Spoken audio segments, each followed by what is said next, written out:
Hey, what's up everybody? Welcome to this week's episode of Merricks Garage. A lot of stuff going on. I have been crazy busy with trips.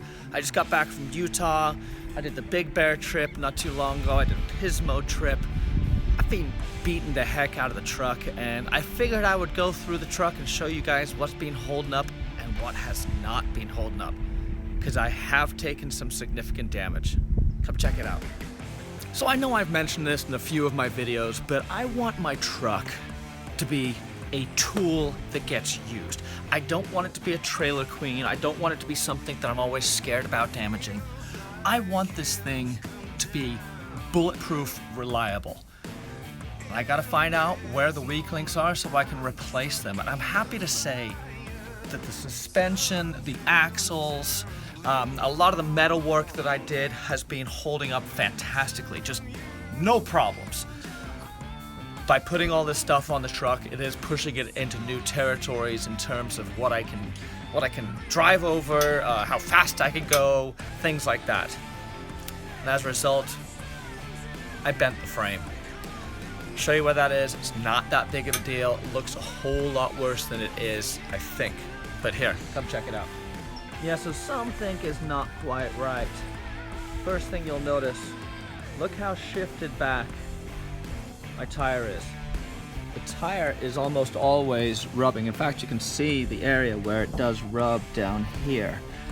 And then the other thing that gives it away, look at that shackle angle. Way too aggressive. So here's where I have one bend. You see that right up there? That's not supposed to be there. So, yeah, that's unfortunate. And I don't think I have anything else going on here with the frame, but I'm not completely sure. And then coming over to the other side, you'll see down here, same thing. So what happened is I had the trailer on the back of the truck and we were up in the dunes. I was cruising around. I ended up dropping down off this really pretty steep embankment with the trailer on the back, and I think the tongue weight just levered down on the bumper and just bent that frame rail up. So I noticed it while we were out there. We drove home. The truck's driving fine. I mean, it hasn't changed the wheelbase.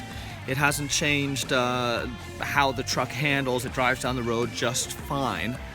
But I do think I'm gonna need to cut off the rear of the frame. My plan here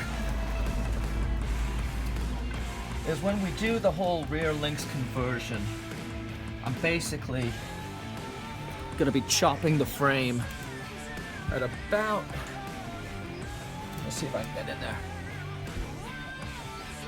Right about here is where the frame's gonna get cut and re-boxed.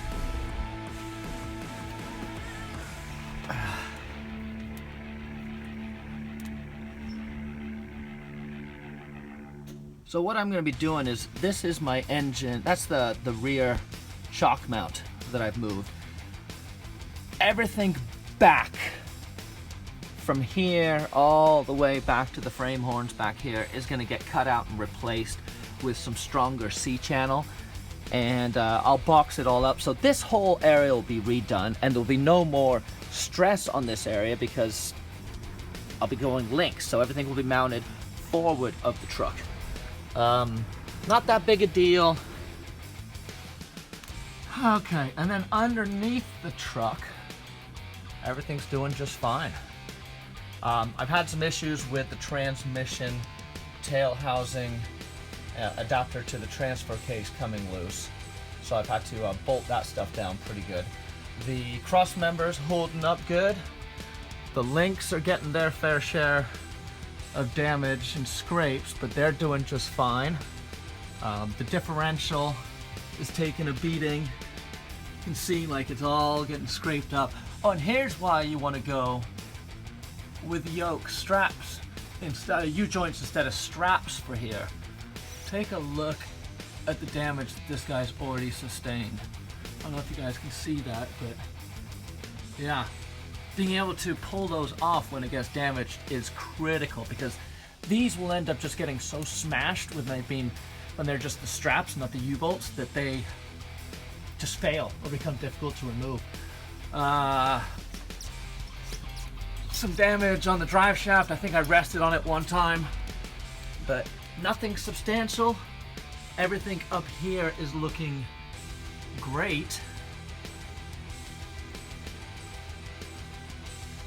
Taking a look underneath, you'll see that everything I've installed during the Lynx conversion is doing just fine.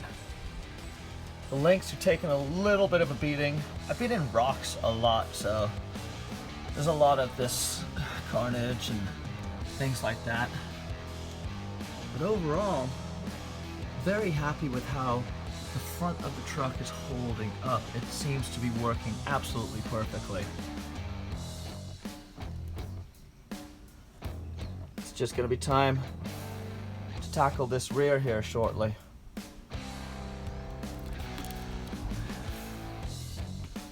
Body damage has occurred. Some of it inadvertent, some of it just me being an idiot. Got one spot right here where I nailed a tree on the bull trail, and then coming down the side, yeah, the door's pretty wrinkled and haggard. And then this is the side I rolled on, so it's never been perfect, but it's even less so now. Here was a tight squeeze on the John Bull Trail.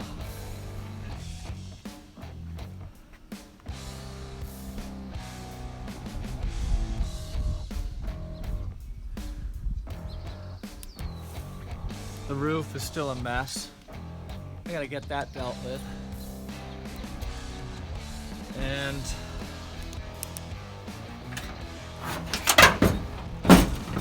this door doesn't like to close. It's time for some new sheet metal. Sheet metal, framework. We should be good. So yeah, like I mentioned, I've been really happy with how the truck has responded to the beatdown I've thrown at it. The stuff that has failed is the stuff that I haven't dealt with yet. It's the weak points in the frame. It's careless driving on my part that led to some of the body damage. Cross members holding up well, the links are holding up well, shock towers, there's no marks, no nothing. The panhard bar is perfect. It's now moving as clearance itself. Still need to fix the steering issue. I've got a window panhard bracket bar. I think that's about it. So, wanted to bring you guys up to speed on how the truck is surviving the beatdown I've been throwing its way. I'm happy. It's gonna be time to start the rear links here pretty shortly. So stay tuned for that. I hope you guys enjoyed this quick update. This is a new sample of what I'm trying to put together for you guys to get you guys more content. If you like what you've seen, give me a subscribe, give me a like, throw me a comment down below. Check out the other videos, hit the Amazon store, you know what to do. And I'll see you guys soon. Peace.